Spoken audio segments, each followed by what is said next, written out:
اعوذ باللہ من الشیطان الرجیم بسم اللہ الرحمن الرحیم اللہم صلی علی سیدنا محمد نبی الامی الشفیع المصطفیٰ وعلی آلہ وصحبہ وولدہ الشیخ عبد القادر الجلی برحمتک یا ارحم الراحمین والحمد للہ رب العالمین۔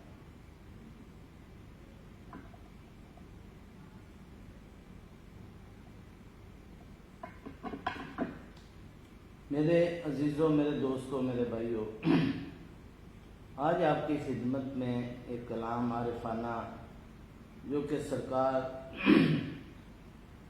حضور پر نور حضرت سائیں غلام محمد سرکار پاک کا ہے، جو کہ ایک غزل کی صورت میں عارفانہ کلام آپ کی شان پر نور۔ میرے عزیزوں، میرے دوستوں، دیوان عشق ہے آپ کا کلام، مجموعہ کلام جو ہے دیوان عشق اس کا نام ہے، اور آپ سرکار پاک نے اس میں یہ کلام غزل کی صورت میں پیش کیا ہوا ہے، جس کی گرہ قوال نے جب قوالی میں گایا تو پہلے یہ گرہ لگائی تھی: جو مجھ میں بولتا ہے میں نہیں ہوں، جو مجھ میں بولتا ہے میں نہیں ہوں، انالحق کی صدا ہے میں نہیں ہوں، انالحق کی صدا ہے میں نہیں ہوں، جو مجھ میں بولتا ہے میں نہیں ہوں، انالحق کی صدا ہے میں نہیں ہوں۔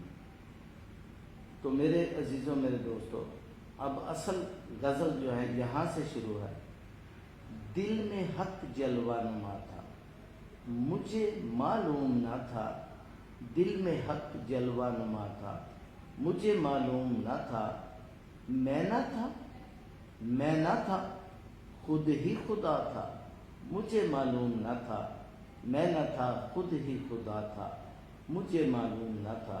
تو میرے عزیزوں، میرے دوستوں، اب غزل یہاں سے شروع ہے: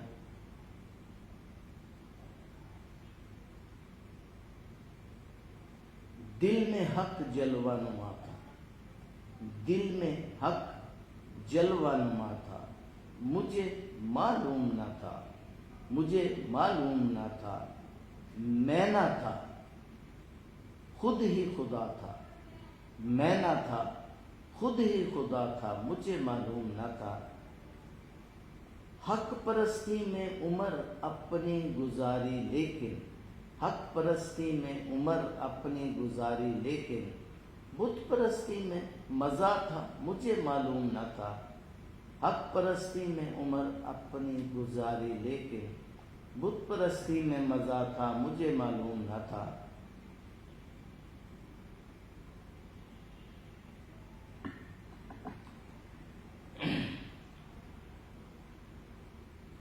ہم نے اللہ کو ابس، ہم نے اللہ کو ابس ارض و سما میں ڈھونڈا، ہم نے اللہ کو ابس ارض و سما میں ڈھونڈا، اے بتو تم میں خدا تھا مجھے معلوم نہ تھا، اے بتو تم میں خدا تھا مجھے معلوم نہ تھا۔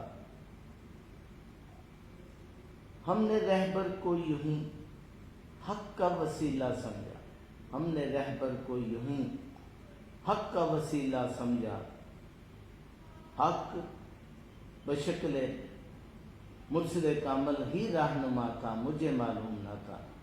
ہم نے رہبر کو یوں ہی حق کا وسیلہ سمجھا، حق بشکل مرشد خود ہی رہنما تھا مجھے معلوم نہ تھا۔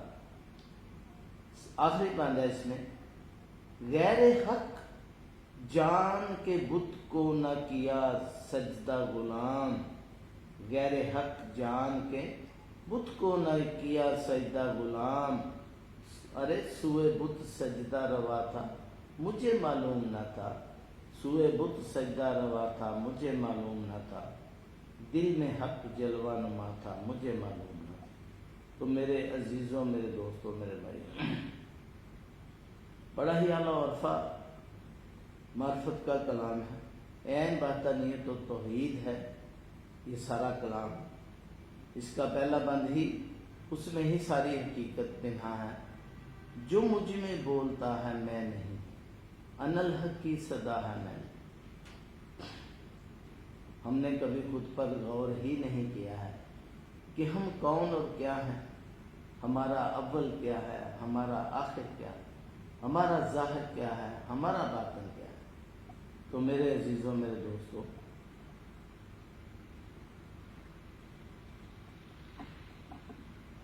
میرے دوستوں، میرے بھائیوں، جب تک کسی کا کوئی رہبر مرشد کامل کی صورت میں نہیں ہے، اس وقت تک خود کی پہچان چاہے 1000 سال کی ہی زندگی کیوں نہ کسی کو عطا ہو جائے، خود کی پہچان ہونا ناممکن ہے۔ ابلیس لعین کی دیکھیں نا، لاکھوں برس عمر تھی تو خود کو تو وہ بھی نہیں پہچان سکا، اور تکبر کیا کہ میں آگ سے بنا ہوں اس لیے میں اعلیٰ ہوں، آدم مٹی سے بنا ہے اس لیے یہ مجھ سے کمتر ہے، تو میں کمتر کو سجدہ کیوں کروں۔ تو میرے عزیزوں، بہرحال یہ ایک الگ مضمون ہے۔ تو جب تک خود کی پہچان نہیں ہوتی، ذات حق کلام پاک میں فرماتے ہیں کہ میں نے اربع عناصر آگ، ہوا، پانی، مٹی، 4 چیزوں سے، اربع سے مراد ہے 4 عناصر، چیزیں، 4 چیزوں آگ، ہوا، پانی، مٹی سے یہ مورت جو ہے ہماری، یہ شکل انسانی جو ہے اس کو مکمل کیا، لیکن اس میں کوئی حرکت نہیں تھی، اس میں کوئی علامت نہیں تھی، یہ بت کا بت تھا۔ تو فرماتے ہیں میں نے وَنَفَخْتُ فِيهِ مِن رُوحِي، پھر اس میں اپنی روح کو پھونک دیا، داخل فرما دیا، تو تب اس میں سارا کچھ ہی آ گیا، وہ تمام علوم بھی آ گئے جو جن کا علم فرشتوں کو نہیں تھا، کائنات کے سارے علوم بھی آدم کے اندر موجود ہو گئے، ہر چیز ہی موجود ہو گئی۔ جب ذات حق نے اپنی روح داخل فرمائی تو پھر جو کچھ ذات حق کا تھا وہ سب کچھ بھی آدم کے اندر داخل ہو گیا۔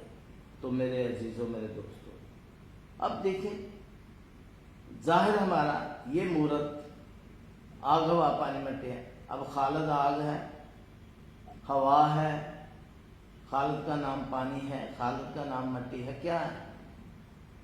اس مورت کا نام پیدائش کے وقت گھر والوں نے رکھ دیا خالد۔ تو خالد نہ آگ ہے، نہ ہوا ہے، نہ پانی ہے، نہ مٹی ہے۔ تو جب باطن میں اندر کی طرف ذات حق نے جو اپنی روح داخل فرمائی، وَنَفَخْتُ فِيهِ مِن رُوحِي، تو وہاں روح تو ذات حق کی ہو گئی، اس پر بھی خالد کا کوئی دعویٰ نہیں ہے۔ چارق سے قریب ذات حق فرماتے ہیں میں ہوں، چارق سے بھی زیادہ قریب، تو یہاں بھی خالد خان کا ہونا کہیں نہیں پایا جاتا۔ پھر ذات حق فرماتے ہیں وَفِي أَنفُسِكُمْ أَفَلَا تُبْصِرُونَ، ارے میں ہی تو تمہاری جانوں میں سمایا ہوا ہوں، لیکن تم تو اس طرف دیکھتے نہیں، غور ہی نہیں کرتے۔ تو جان بھی اسی ذات حق کی ہوگی، خالد خان کا کچھ بھی نہیں ہے۔ تو میرے عزیزوں، ذات حق فرماتے ہیں وَهُوَ الظَّاهِرُ، میں ہی ظاہر ہوں، ان اللہ خلق آدم علی صورتہ، آدم کو یہ مورت جو ہے فرماتے ہیں میں نے اپنی صورت پر بنایا، تو وَهُوَ الظَّاهِرُ ذات حق کا ہو گیا، اور وَهُوَ الباطن روح تو ہے ہی ذات حق کی اپنی۔ تو پھر خالد خان کو جب تلاش کیا، جب شیخ کامل کی شان نور اللہ نور نے اپنا لطف و کرم فرمایا، تو یکسر خالد خان کو اس کی پہچان کروا کے اس ناقص و فانی خودی میں انا کو نیست و نبود فرما دیا۔ تو خالد خان نے بنظر غور جب خود کو دیکھا تو اپنا ہونا کہیں بھی نہ پایا، ظاہر و باطن سب اسی ذات حق ہی کا ہونا ثابت ہو گیا مشاہدہ اور عرفان سے۔ تو عین حق ہے جو مجھ میں بولتا ہے، وہ خالد نہیں ہے، یہ تو ذات حق کی صدا ہے، ان الحق کی صدا ہے۔ جب تک ذات حق کی روح موجود ہے، روح کی پرواز کے بعد زبان کلام نہیں کر سکتی، آنکھیں دیکھتی نہیں ہیں، کان سنتے نہیں ہیں، دماغ کام نہیں کرتا ہے، ہاتھ پاؤں حرکت نہیں کرتے، تو پھر خالد خان کی ہستی تو گم ہو گئی، موتو قبل انتا موتو۔ تو میرے عزیزوں، میرے دوستوں، یہی ہے اس کی تشریح جو مجھ میں بولتا ہے، اے خالد خان وہ تو نہیں ہے، یہ تو انالحق کی صدا ہے، تو نہیں ہے۔ تو میرے عزیزوں، اصل کلام آگے جو ہے فرماتے ہیں، حدیث پاک ہے، حدیث قدسی، قلب الانسان و بیت الرحمن، کہ انسان کا دل رحمان کا گھر ہے، اور قلب المومن و عرش اللہ تعالیٰ، اور مومنین جو ہیں ان کے دل اللہ تعالیٰ کا عرش ہیں۔ تو پھر یہاں بھی خالد خان کا ہونا کہاں گیا؟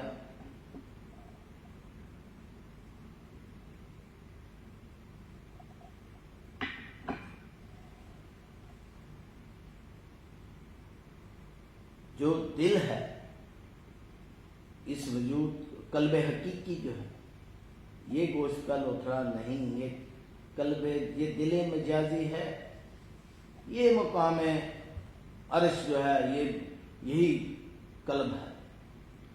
تو فرماتے ہیں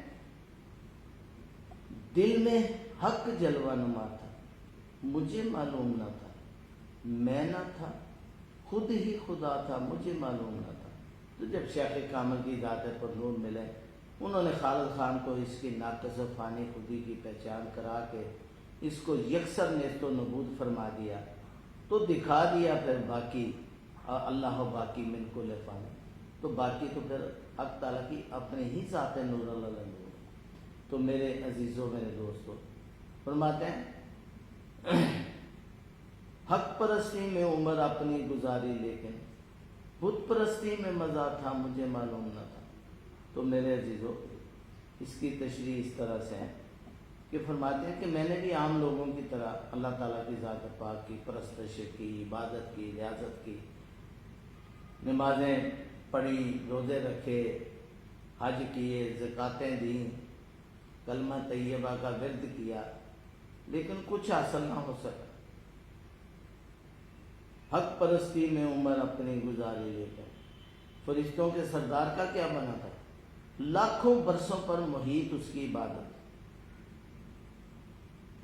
کوڑی مول نہیں پڑا اس عبادت کا، چپے چپے پر سجدہ ریزیاں، کوڑی مول نہیں پڑا ان سجدہ ریزیوں کا، بے شمار علم ذات حق جو فرماتے ہیں کہ اتنا علم کسی نبی پیغمبر کو بھی نہیں دیا گیا جتنا فرشتوں کے سردار عزازیل عرف ابلیس کو دیا گیا۔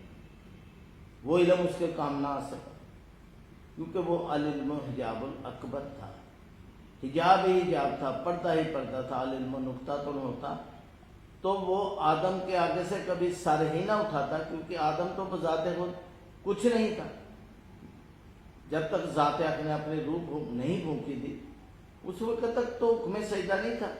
حکم سجدہ تو اپنی روح پھونکنے کے بعد گویا ذات حق نے خود کو سجدہ کروایا، بس پردے میں ہو کے کروایا۔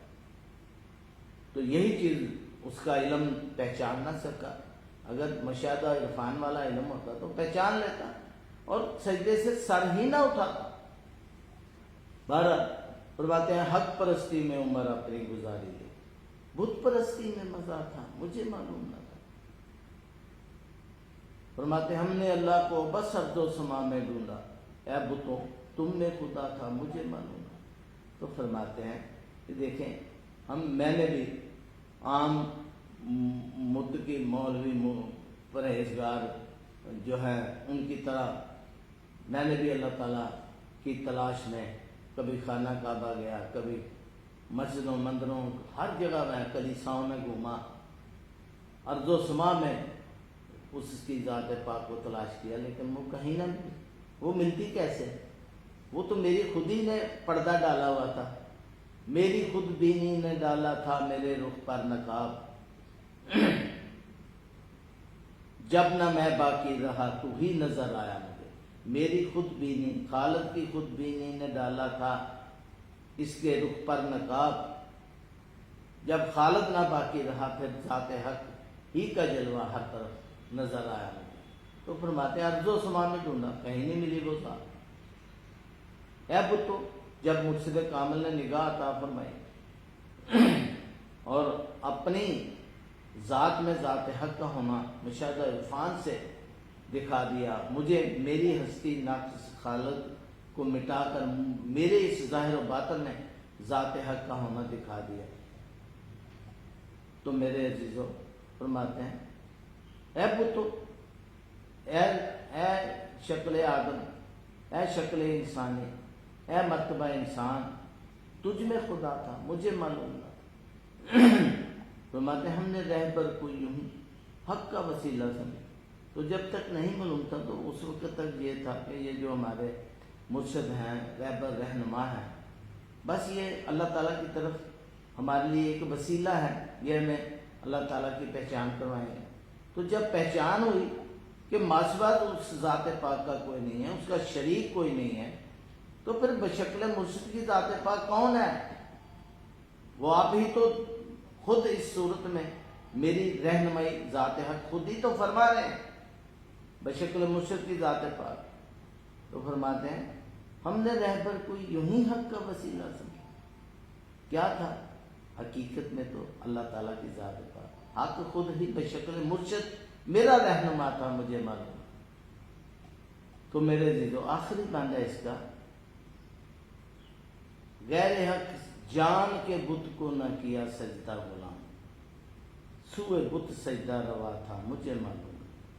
تو میرے عزیزو، میرے دوستو، جب غیری شرک و دوئی کفر کے پردے چھٹ گئے، ختم ہو گئے، اٹھ گئے، جل گئے، خاکستر ہو گئے، تو پھر نظر آیا وَلِلَّهِ الْمَشْرِقُ وَالْمَغْرِبُ فَأَيْنَمَا تَوَلُّوا فَثَمَّ وَجْهُ اللَّهِ. پھر ارض و سما میں مشرق و مغرب ہر طرف جلوہ ذات حق کے سوا کچھ بھی غیر حق نظر نہ آیا.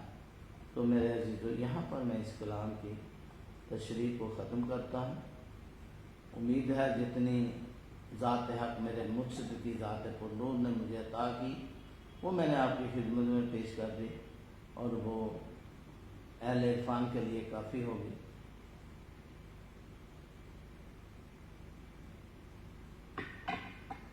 تو میرے عزیزو، میرے دوستو، اللہ حافظ.